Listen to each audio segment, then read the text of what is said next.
WMEG Radio.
What happens when truth doesn't matter anymore?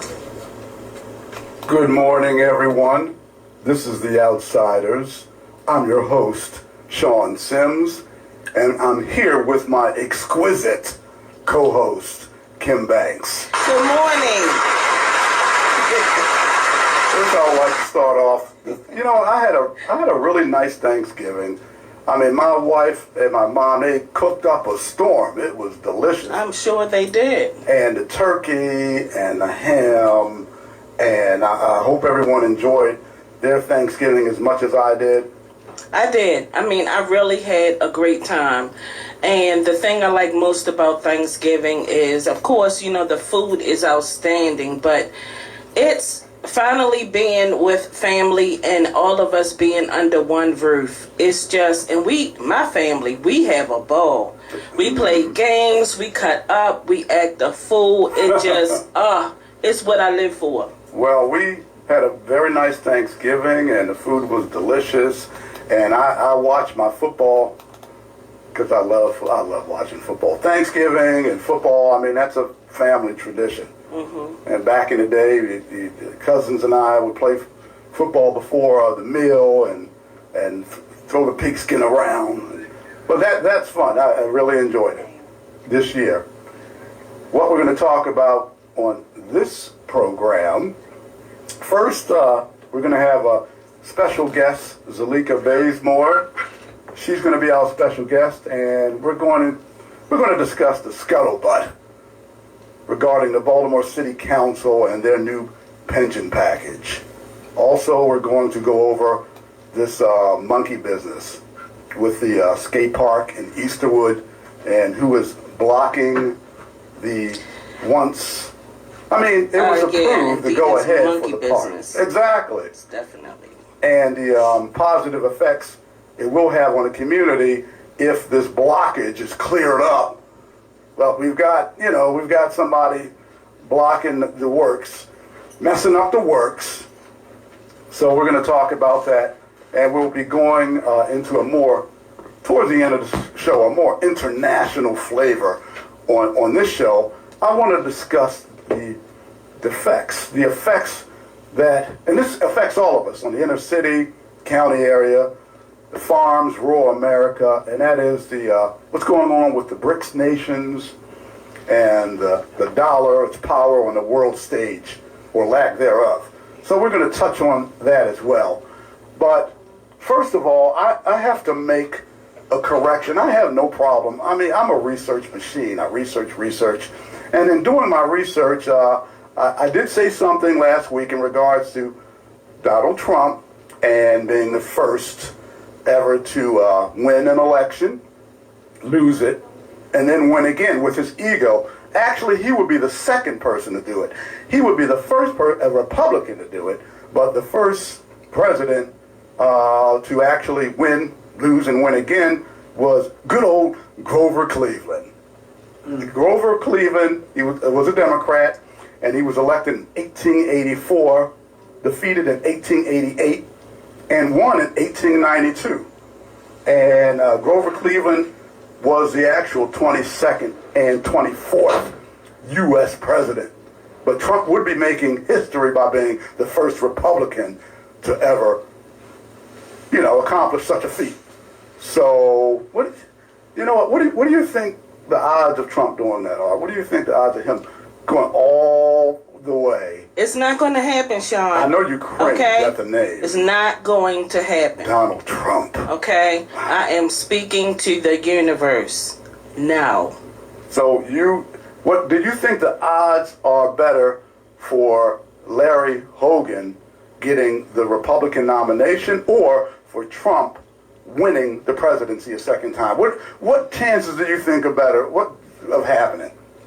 The Hogan or Trump? Oh, now I'm talking about Hogan winning the nomination, not the presidency, but the actual Republican nomination.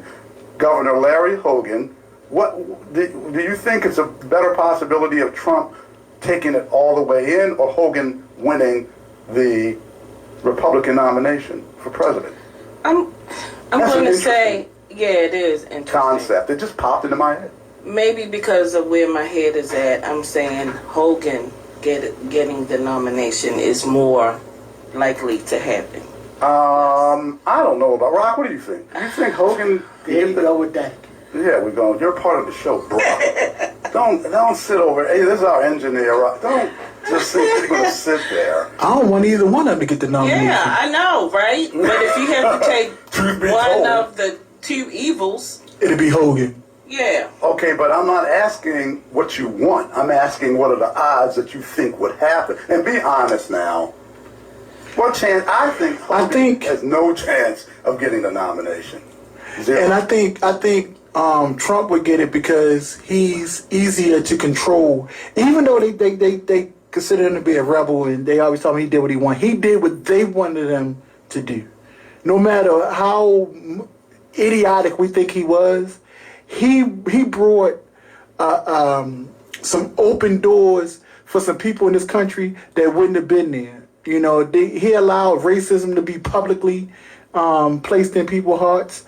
He allowed with that whole "Make America Great" nonsense going again.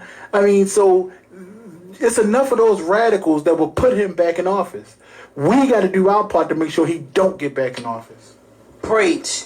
So you're saying that even though you don't want the idea of Trump being president a second term, even though it's something you wouldn't want, you believe the odds would be better for him to become president than Hogan to become the nominee. Yes. I agree with you, Rob. Yes. Hogan has no chance of getting that nomination. I mean, Larry, I'll say it a second time. It's just not going to happen. It's just he doesn't have the charisma. He doesn't have the backing. His numbers are, really, really low compared to Trump's. So if you look at that, you've got to give the devil his due. And Trump, that MAGA crowd is very popular. It is. It's very popular. And Larry, overcoming that type of sustaining power, I don't see it happening. But let's switch to another topic. Well, before we go too far into, everything else, I do want to make recognition of the American Heritage Day, the day after Thanksgiving. I just want to give a shout out to my Native American people. And I am very happy that we have a day that celebrates the contributions that their culture has made for all of us. Are you a Native American? No, I am not. I may have some, I'm sure I have some kind of... Oh, I do on both sides blood, of the family. yeah. Oh, my goodness, yes. Hey, Sean, I thought she was going to say he had the good hair. I got the good hair from my Native American. Oh, no. But listen, it was President Barack Obama who signed the American Heritage Day resolution in 2009. That made National Heritage Day right after Thanksgiving. Yes, he did. He did that to his credit. Yes. I just wanted to make note of that, Sean. I think that is fantastic. I think it is fantastic, too. And I think we have Zulieka on the line. All right, Miss Baysmore. Hello, Miss Baysmore. Good morning. Good morning. Good morning. How are you doing this morning? We're doing fantastic. Even here in Baltimore City, It's always a pleasure to be invited to the discussion, Sean. So thanks for having me. Oh, we're glad to have you, and we know that you have a lot of information as far as what's going on with the Baltimore City Council and their new pension package. What do you think about the pension package that Nick he rolled that through quick, Nick Mosby, but what do you think of it? Somebody show me the ribbon. Looks like we have a call coming in as well. But Zulieka, what do you think of that, the pension package? As everyone knows, during the midterms, we had a proposition on the ballot for term limits when it comes to elected officials. Mm-hmm. And at the press conference a couple of weeks prior to midterms elections, I actually spoke to the reporters at Fox 45 and the Baltimore Sun. And if that measure passed on the ballot, in which we know it did by 72%, and that's a good thing, I saw where there should be a need where you have to actually modify and bring up to date even the fringe benefits, the salaries, and everything when it comes to our public officials. Okay. If you're going, yeah. So, whereas I am for the adjustment when it comes to when our elected officials qualify for the pensions.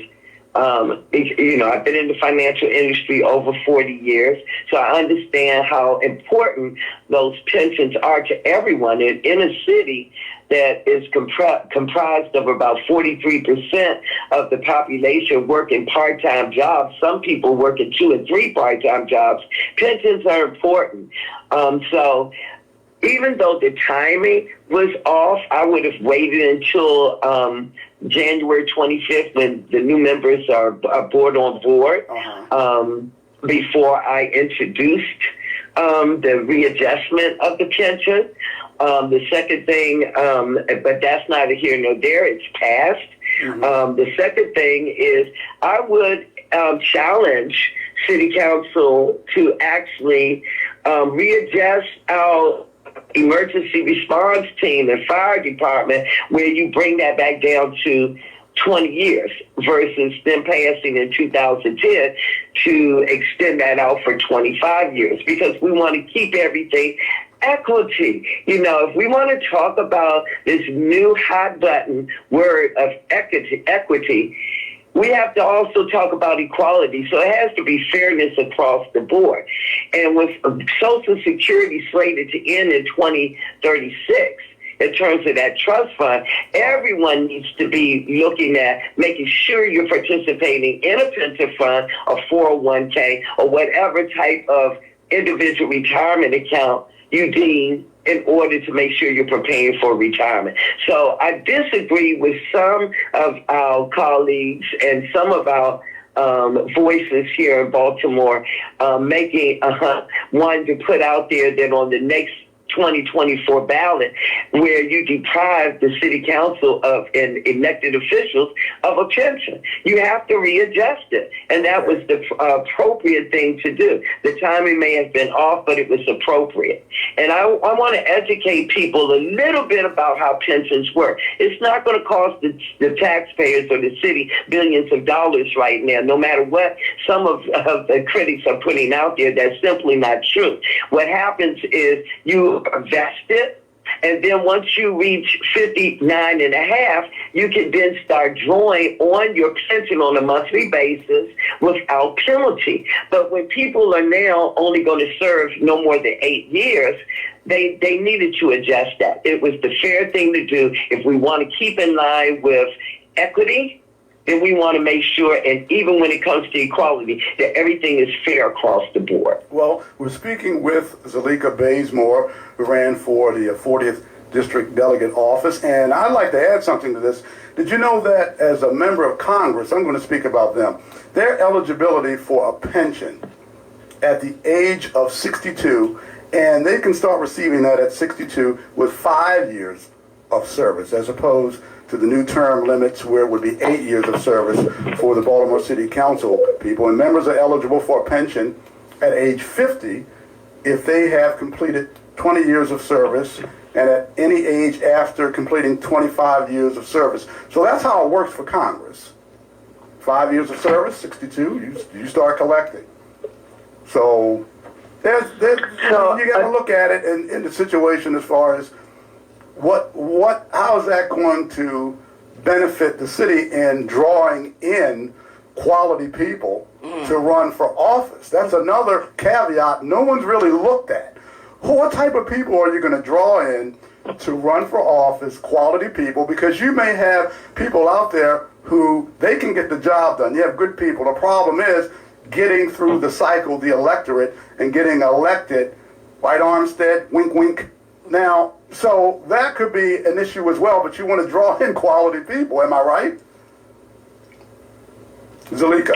So you're kind of breaking up, Okay. but yeah, quality, making sure that we're electing individuals to serve us that have the right mindset, that are ethical, and that's another thing I can hopefully on ethics when it comes to this. But to criminalize or to deem the city council and the city council president as being corrupt just because they're passing laws that actually keeps an even playing field to make sure that it's fairness across the board. I think people need to sit back, buckle down, become more educated about how pensions actually work, and don't feed into the hype. Okay? I don't care if you're a Republican, Independent, or a Democrat. My whole thing is we have to not set the wrong precedents when you talk about things like fringe benefits, things like pension funds, something that is well needed. A lot of people right now, because of inflation, is suffering that are on fixed incomes. But thank God they were able to get a pension or they were able to save in a 401k, because Social Security is only going to provide you with a minimum and a maximum that you can even draw off of for the rest of your life. So we have to be very careful, because what politicians or public servants, us that serve, what policies that we actually make and pass also affects corporate America. It affects it because me being a former CEO for a decade, I understand that CEOs actually look at policy. So if you're going to change and say, oh, well, we're not going to pay public officials a pension, we're not going to let them qualify for a retirement, it's absurd, because corporate heads would look at that and follow a trend. So you're setting the wrong precedents. Everyone needs to be prepared for retirement. Well, like I said, if you're a member of Congress, it's 5 years of service. So 8, it's once you set a term limits, then once you set term limits, you have 2 terms that you can serve, and that's it. But here's the thing, another caveat that hasn't been looked at. The citizens of Baltimore City, they're the ones who are in control of the voters. So what could happen is the voters could say, you know what? Okay, you went ahead and you passed this new rule where you can receive a retirement pension package after 8 years as opposed to 12, because if you do your 8 and it's still 12, you won't get anything. But the citizens could say, well, because it was passed through the way we didn't like the way it was done, we can just simply vote people out after 1 term. So if you have multiple people getting 1 term, 4 years, and the citizens are just simply rolling over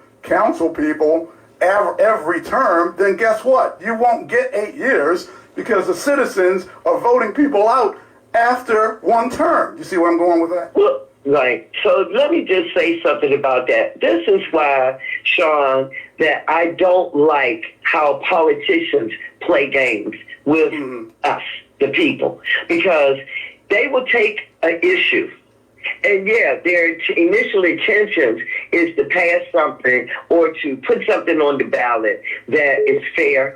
But then, because they want to think about running in the next election cycle, they go too far to the right or too far to the left in any given topic just to keep the conversation rolling.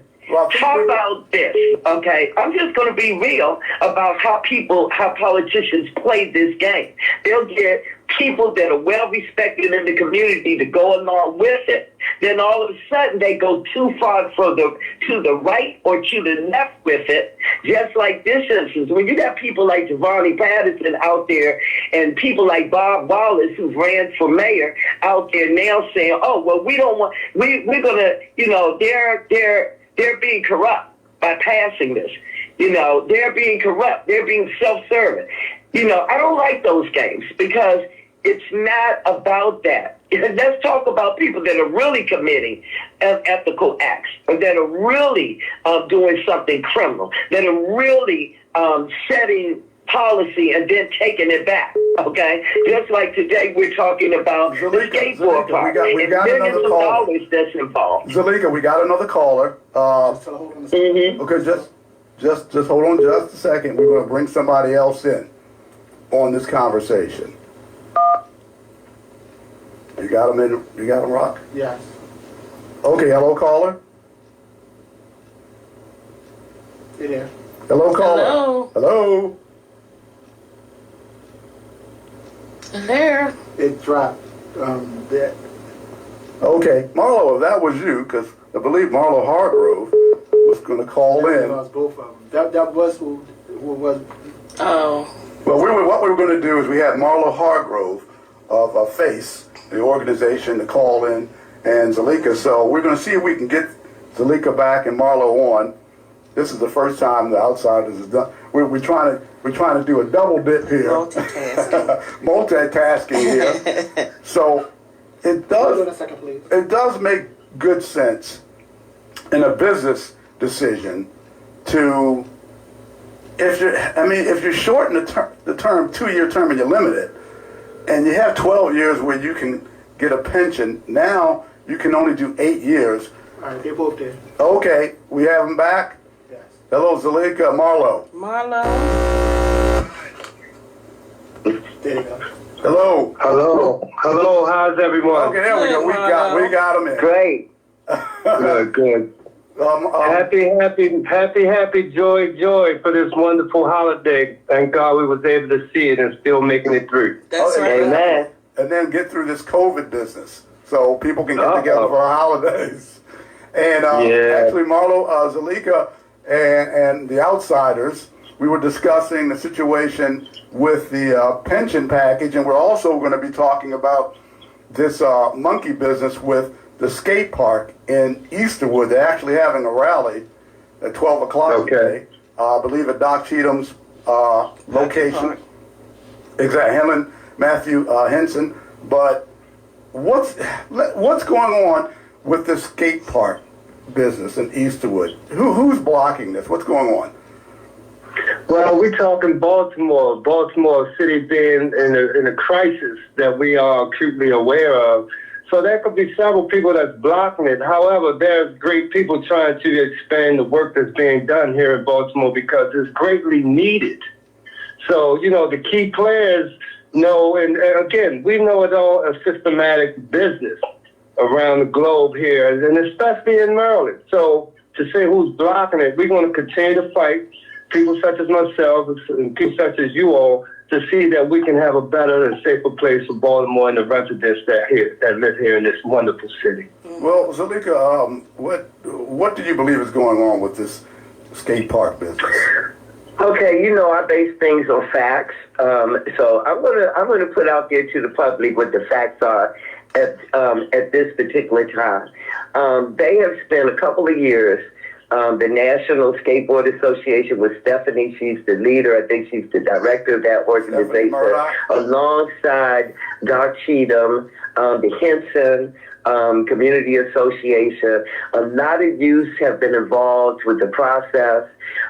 City Council, from city council members to the director of parks recs and parks, from them actually going through the process, voting, first of all, to be able to bring a skateboarding community here in West Baltimore. Okay. We have one in Southeast Baltimore. That's even some of the children from West Side actually come to. Even kids from Southern Maryland, from PG County, have visited the skateboard park here. Skateboarding is a form of sports. It's something that actually engages young people, keeps them off the street. It's an Olympic sport. Allow them to come together and participate. Zulieka, but what has happened? Zulieka. It's skateboarding. It's an Olympic sport. You get gold medal, silver medal, Absolutely. bronze medal in the Olympics. This is a big business, and you can get all types of sponsorship with this, Absolutely. and it's positive in the community. I mean, when I was a kid, I used to skateboard. And I was from West Baltimore, off of Rogers Avenue, in Pimlico area, and that's where I lived. And we would skateboard. It would be in the streets, but we do our little tricks and skateboard. So I think it's a very good thing they're doing. And Marlo, I want to bring you in. In regards to your program and how you're helping the youth as well, how do you think that this skateboard park would benefit the youth, the black youth in the inner city, specifically West Baltimore? Well, I concur. I think it's a phenomenal avenue and asset for Baltimore, the inner city, and we talk poverty. We talk poverty areas as well. So let's be mindful that we're not talking, John Hopkins area, or we're not talking Inner Harbor or Fells Point. Mm-hmm. So we're talking about a lucrative business that it has to profit those who, when we talk about the people in position. So even with that, and what we're doing with speakers with sneakers can be a caveat to help assist them along the way. They can get the guidance, they can get engaged, they can be a part of that community and rebuild and redirect the structure of the youth. What is the end all goal for us who believe and who have gone through the cycle to know that it will work, at least as a start here in the poverty areas, to bring forth a better, again, Baltimore and the citizens, so they don't have to be squeegeeing, but they can be skating and be productive members of society. Yes. Exactly. I think that is a great point that you've made. Positive outlet. And I think you and Zulieka have made some fantastic points regarding that. And with the skate park, I know that Doc Cheatham is really, he's really pushing the skate park. And I understand why, because if you have a community where, as I understand it, and doing a little research, as I understand it, there aren't any skate parks in the black community. Is that true? Correct. Yeah, correct. And all the hard work that went into this, Sean, from young people sitting on that committee, on that community committee, to Doc Cheatham, to the Henson community, everything had been approved by the city council here in Baltimore City. Everything had been worked on, even the location where the skateboard park would be constructed. They wanted to put it in the Easterwood Park. But then there also are plans to actually construct a new basketball court. But they were all in agreement with the director of Parks and Recs, with the city council. They passed it. They even incorporated in their line budget millions of dollars for it. And then the organization itself actually raised over $250,000, as matching funds. Mm-hmm. So everything was set to go until around I think December or January. Out of nowhere, they received an email. Now, I've been talking to Doc Cheatham, and Doc Cheatham has grouped Stephanie, the director for the Skateboard Association, into this, because we need to know who. Antonio Hayes, it has been told to me by Doc Cheatham, actually sent the letter. I personally spoke to James Torrance, who is, the city council for District 7. Okay. And he said, well, they decided not to do it because they were having problems with drug activity in the other park.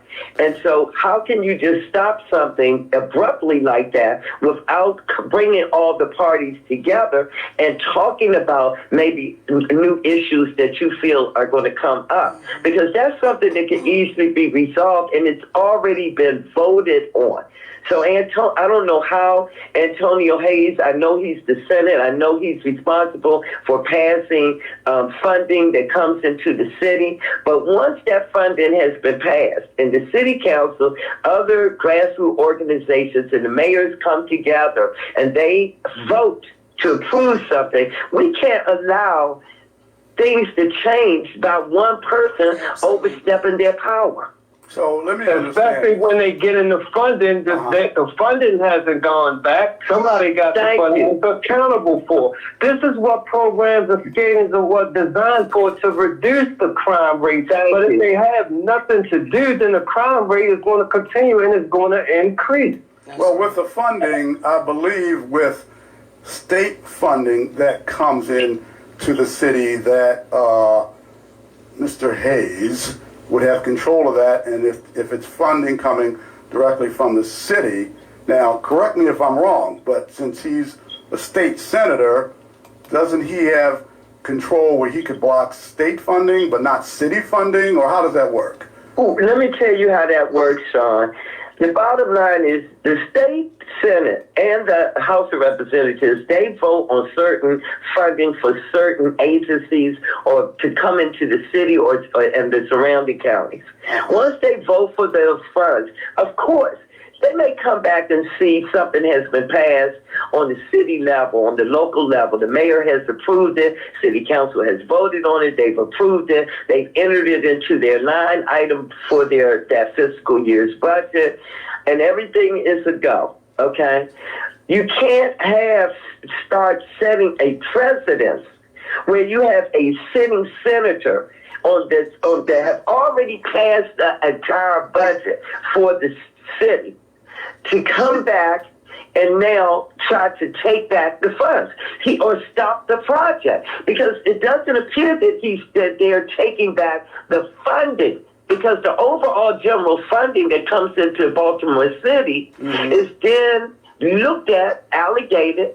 It's looked at. Some of the certain percentage is going to go to run those agencies. A certain percentage, the mayor looks at it and say, okay, what are some of my initiatives to get on top of the problems here that we have in going on in our city? And so when you've already voted on something, allocated the funding for it, this is what I'm saying. Antonio Hayes, if he is blocking this, he is setting a new precedent which we can't allow to happen here, because it's an overstep of his power once you have already released the funds and the city officials have already voted on how those funds are going to be spent, how much is going to go toward it, because now you're talking about taking the funding back or blocking it and redirecting it. And we just can't have that type of setting a procedural precedent that is overstepping the power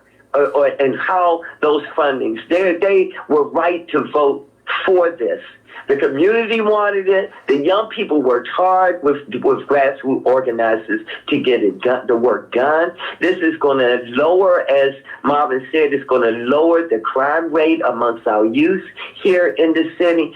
This is just a bad precedent to set when you can have one or two people that overstep their power. Well, we're speaking with Zulieka Baysmore and Marlo Hargrove in regards to the issues that are going on with the skate park in Easterwood, and you did say something in regards to the crime and the reason why, or rationale that they're using for blocking after they approve the skate park. For blocking has to do with crime in other areas. So because there are crime in other areas, that they're blocking this because what are they saying? That because it's going to be in a black area, that black folks can't have a skate park because we sell too much drugs on the street corners. I know. It's a really bad look in order to deny black folks a skate park, and these kids have to go all the way to the other side of town or Hamden or wherever where there are other skate parks in white areas,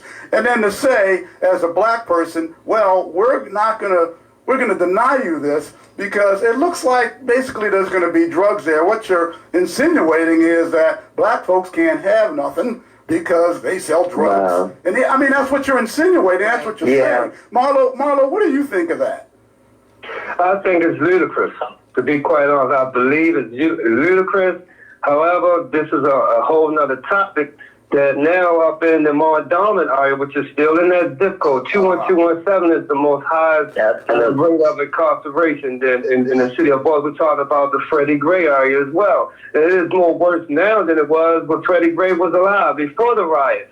But I say that to say this, this is what is greatly needed. But who's checking the checker? Who's making sure things are like this besides myself and Ms. Baysmore so that things like this don't continuously happen, not just within the skate population, but then the youth and the city that we know that we're trying to better it, but we keep coming up against these hindrances and these stumbling blocks and these blockages that, is not conducive to Baltimore as a whole, but we're trying to create avenues and better ways for the youth to minimize the crime. Exactly. But when you come up against blockages like this, I believe it's ludicrous. Up in Mondawmin Mall, they're looking to build the old Target into a community outlet for investors who has no real investment in Baltimore. But you got people who've been living here who are doing things for Baltimore, and we come up with challenges like this. So I believe it's ludicrous, but we're going to continue to fight with Doc Cheatham, along with Ms. Baysmore, along with myself and our other constituents. We're going to continue to hold them accountable, and we will not continue to allow this type of behavior to disrupt our shit. The outsiders are going to be with you in doing that. And what I want to do is I want to play a couple of clips in regards to the skate park issue. Rock, cut one. Hogan? The Hogan? Yep, that's one. Cut one. Shootings and out-of-control violent crime in the streets of Baltimore is the most important issue facing the city and the number one concern of Marylanders. And yes, it is true. This is Governor Hogan. I wonder what Westmore is going to do once he becomes governor, since this is a number one issue in the state of Maryland, just not Baltimore City, but the crime issue. And it looks like what's being done is they're utilizing the blockers. That's what I'm going to call them. Those who are blocking the skate park are utilizing that fact in order to twist it and use that to block the skate park by saying, oh, this is going to be, drug dealing is going to take place in crime, and they're using basically black folks on black folks. It's like a black on black crime. Terrible. Where they're using, terrible. The politicians are doing this. Yeah, it's terrible. And I want to say one more thing, Sean. The bottom line is this. It's not going to happen, even if we have to take them to court. This skate park will happen because you cannot set a new precedent after you have voted on something, allocated the funds, the organization has actually did their part and raised the matching funds. Oh, it's going to happen. Well, okay, so... I'm going to say this. I want to put this out there to Westmore. No one left behind. You're working a lot with Antonio Hayes and all of the delegates and senators. We need to come to the table because you need to be a part of making sure this happens for our youth. Well, I saw a video of these two during Westmore's campaign, and they were jogging through Cherry Hill, and they had the little white shirts on, collared shirts, and they're jogging together through Cherry Hill, and they're throwing footballs around, and all this is going on. And I understand you're campaigning, and that's what's going on, but they look like they were really, they were like almost two schoolgirls giddy and giggling together, so they're obviously close to each other. And I wonder what Westmore, what does he think about the decision of Antonio Hayes basically turning his back on the youth of Baltimore City, at least in his district? Well, we're going to find out. I'm reaching out to his transitional team. Okay, great. What I'm going to do right now is I got another clip. Okay, this has to do with Doc Cheatham, and it's from the video Equity for Easterwood. Rock, cut 2 on that. Years ago, I would do what I can to help. I'm still in disbelief that Senator Antonio Hayes, yes, I call names, that the commissioner of recreational parks, who came to us and asked us to have it at Easterwood Park. We didn't have any thoughts of going to Easterwood to do it. And to work as many years as Stephanie Murdoch and their group, and my group, and our group have fought to give our children something great. That we would have a state senator and a director of recreational parks go against our children. No wonder he had problems with the screeching boys. I told my neighborhood 2 weeks ago, I'll give my life for the scapegoat. You know what I'm saying?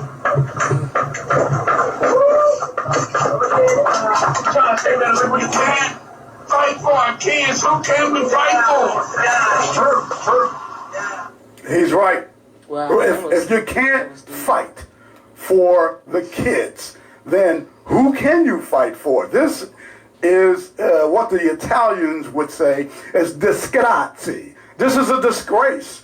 You have a black man turning his back on black youth, on children, probably because possibly, now I'm just, putting it out there, maybe there's something going on between Doc Cheatham and Antonio Hayes. Doc has called him out on multiple times for not being there in the community. So maybe this is a little trifling way to get back at Doc Cheatham because this is so important to him, and to have this affect the kids like that and to turn their back on. You know what? The brothers who are in office, and I want to support them. Trust and believe, I really do. And I understand what's going on at a real deep level, and I want to support them, and they should do better than this.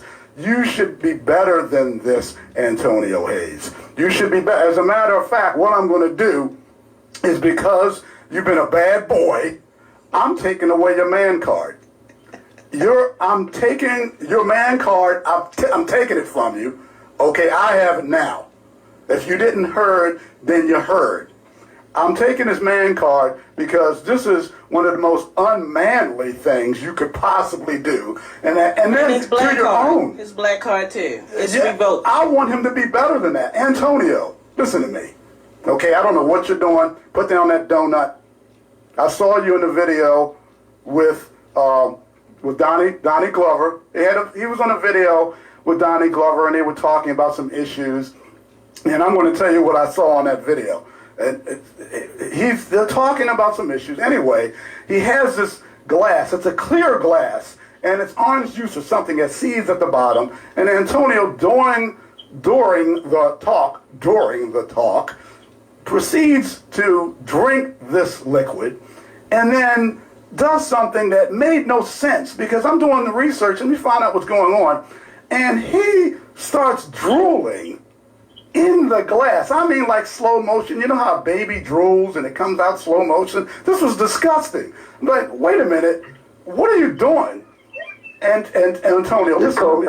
Listen to me. Listen to me. Now, you need to take it up a couple of notches, and I do have your man card. I will return it to you once you unblock the skate park. Other than that, I still have. What do you think about that, Marlo?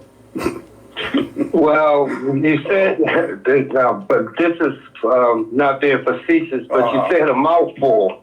You said a mouthful, but I say that to say, his district is one of the deplorable districts in the city of Baltimore. Wow. And look at the conditions. They're doing things outside, but Westmore needs to walk through the community, engage the community there within Senator Hayes' district, so that he can really hear from the folks that live in that district to see how we are being ignored, denied for the work that we're doing and trying to make that community a much safer and better community. So It is ludicrous. I mean, I cannot put it in words.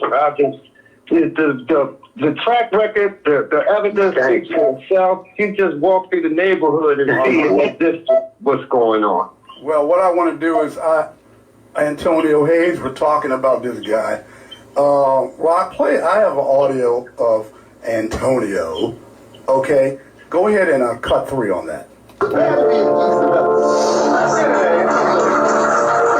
know about physical scars, right?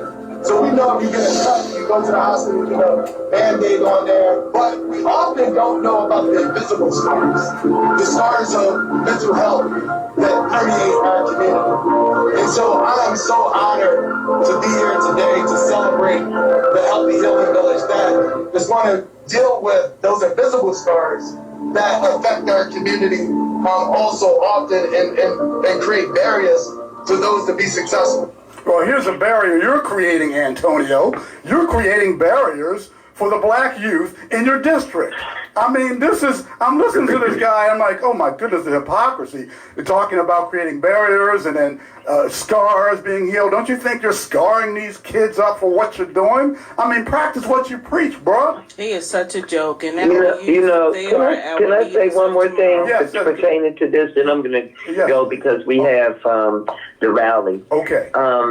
So, look, I'm going to put it like this. People, once again, got caught up in the hype, caught up in, listen to how he was speaking during his campaign. So they got bamboozled again. Yes, they did. Because, and I keep trying to get Baltimoreans, our people, to look at track records, look at where we are right now, where we were 20 years ago, where we were 10 years ago.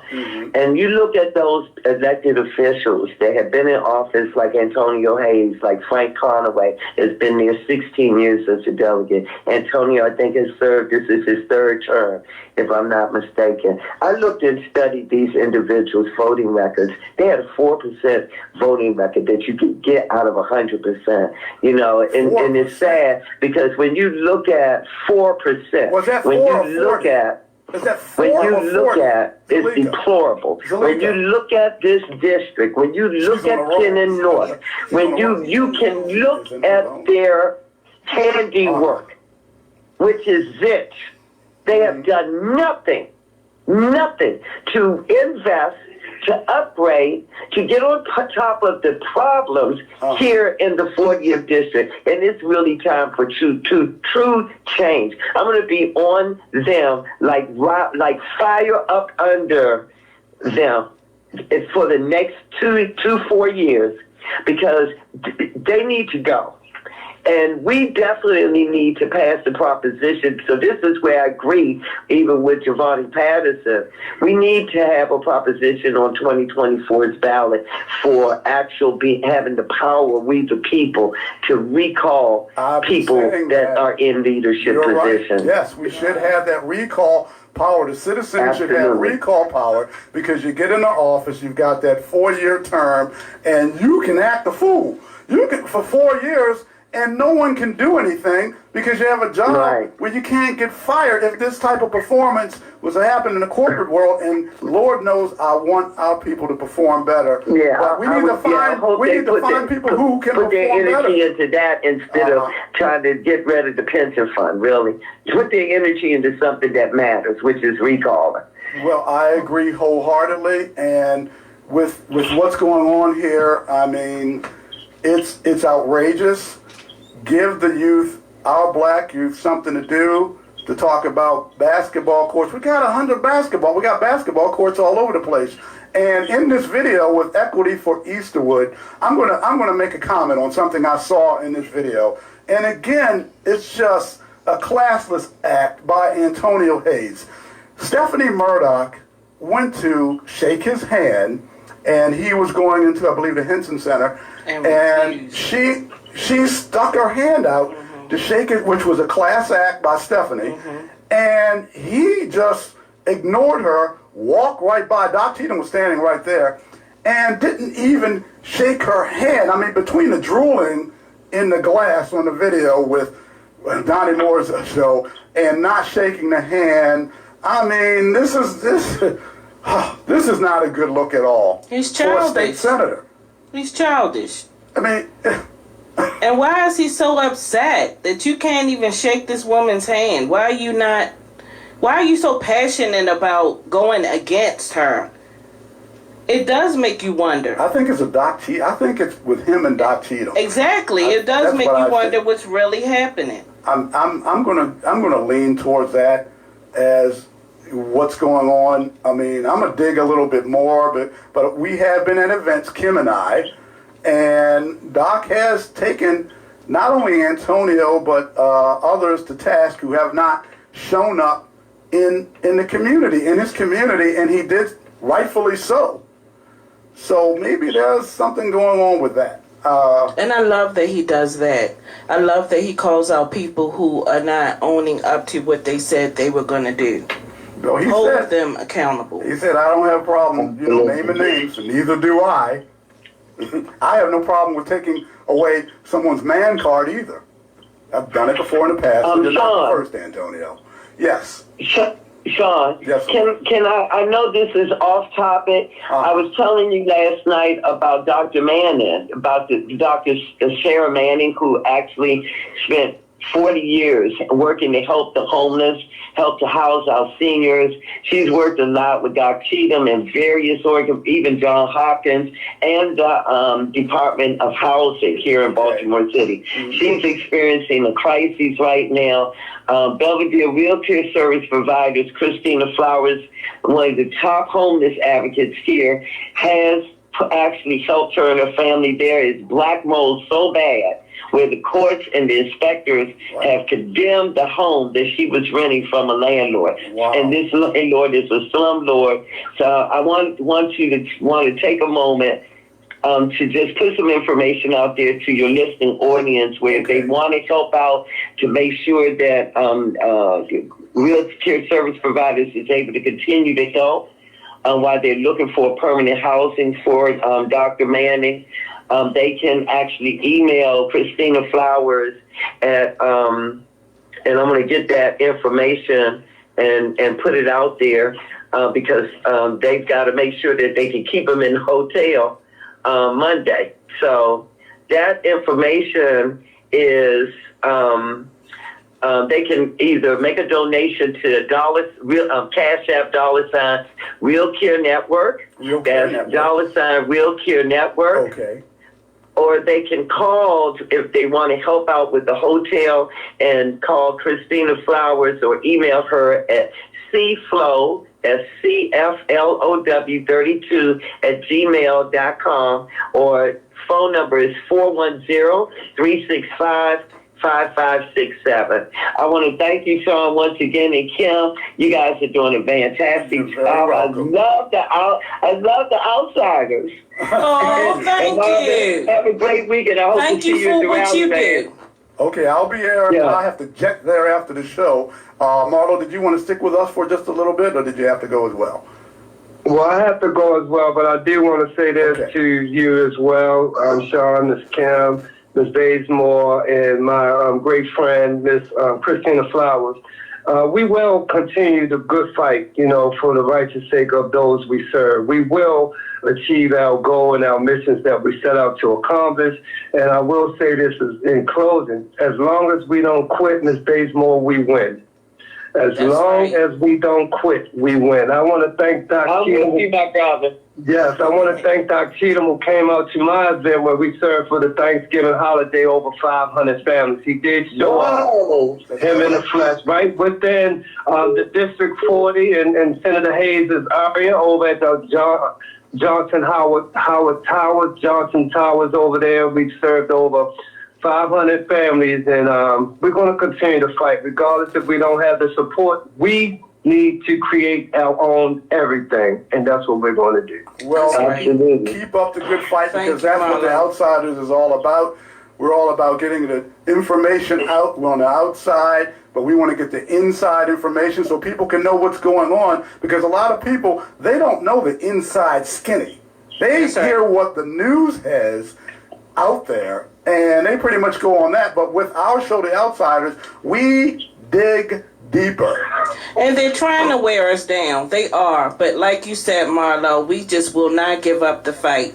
We must Absolutely. keep fighting. Got to be strong and courageous. Well, take care, guys. Zulieka, I'll see you later Thank you. the event. Thank you. Okay, Sean. See you later. Barbara, keep in touch with me. We got work to do. Okay, Marlo, Absolutely. take care. Okay. Thank you all. All right. I got Hope it. to meet you soon, Kim. Bye-bye. Okay. Bye-bye. Peace and blessings. That was something else. Yes, that was great. That was some inside information. Well, that's what we do here. That's with what I call outsiders, and we get the inside Powerful information. advocacy. I mean, what kind of monkey business is this? I just don't get it. I mean, I want us as a people to come together. There are other communities that work together. We know who they are. They work together and they support each other.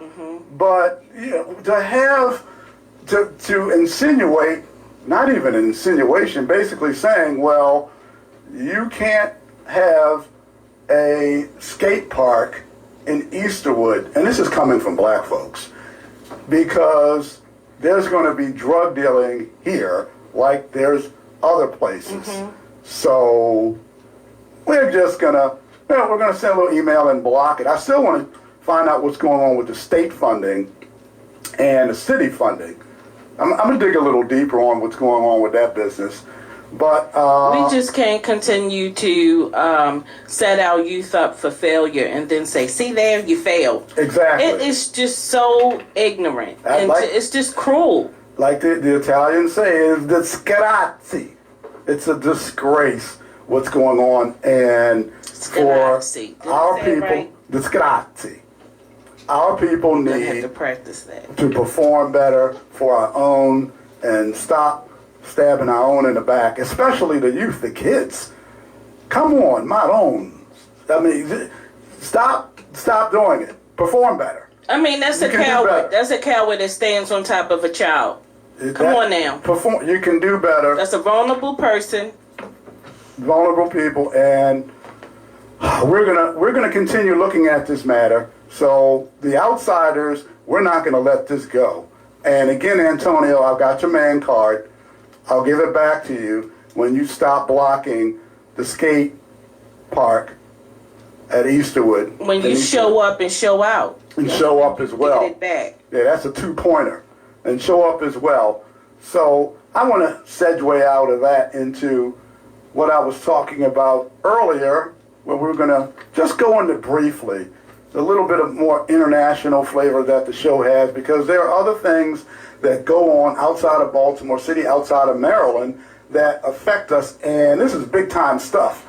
I don't know if any of our listeners have heard, and our YouTube viewers have heard of B.R.I.C.S. Have you ever heard of B.R.I.C.S, Kim? I have not. Okay, B.R.I.C.S. Enlighten me, Sean, as you always do. I'm going to enlighten you and our listeners. B.R.I.C.S and our viewers. This is an acronym for the countries of Brazil, Russia, India, China, and South Africa, who have a combined population of 3.3 billion people. And that's just 5 countries. Wow. And there are 235 countries in the world. In the world, there are 235 countries, and 5 make up 41% of the world population. So you got a powerhouse block here called B.R.I.C.S. And it looks like that they are putting together some type of new currency deal and to go against the dollar. That's a fight. NATO, they have about 800 million people in NATO. So the Saudis, who have all that oil, we have plenty of oil too, we just got to, get it out, have all that oil. The Saudis want to join B.R.I.C.S along with Argentina and Iran. You got a situation, what you have here, folks, if you don't know or understand it, is you have a situation that's going on that affects you directly. And I would just advise our listeners and viewers, look into this a little bit more, okay? And just got a few more minutes, we're going to wrap up, but look into this a little bit more, and I will be going over this and talking about this in future shows to enlighten our audience of what really goes on internationally and how it affects us as a people. And is this going to be? Is this going to affect the Federal Reserve? the Federal Reserve you and I currency? used to. Oh yeah, my goodness, yes. The It's whole a whole currency thing going I on. was about to switch over. It's a whole thing going on. I'm going to get into that more. Last thing I want to touch on is my Baltimore Ravens. Oh, the victory over the Panthers. I mean, it was just so... Oh, thanks, Rob. The defense Whoop, whoop. held the Panthers, and I like this new linebacker we have, Roquan Smith. Oh my goodness, this guy is a stud linebacker. And Patrick Queen is upping his game. That defense held the Panthers to 3 measly stinking points. They didn't score a touchdown, did not get into the end zone. And hopefully we're going to do well over the Jaguars coming up tomorrow, 1 p.m. We'll be playing Jacksonville, and I hope we do well. But anyway, we're going to be ending the show. Kim? Alrighty. Yes, we got to end it. It's an hour. It's an hour. We have so much fun. And don't Every forget, week it's the same thing. quickly, Black Press Matters having an event December the 10th, 3 to 5 p.m. at Nancy by Snack, 131 West North Avenue. Donnie Glover is sponsoring this, and it's Black Press Matters. And I want people to know, and this is a good one. Get ready. We're getting an award. The Outsiders whoop, whoop. is getting our first award, a Black Media Award, Black Press Matters. So it looks like, Kim, December the 10th, we're going to pick up some hardware. Yay, baby. Okay, so I want to say goodbye to our listeners. Look, listen, learn from the Outsiders. And again, God bless. And we'll see you and hear from you and talk to you next week. Yes, be blessed. Be blessed. Live, laugh, love.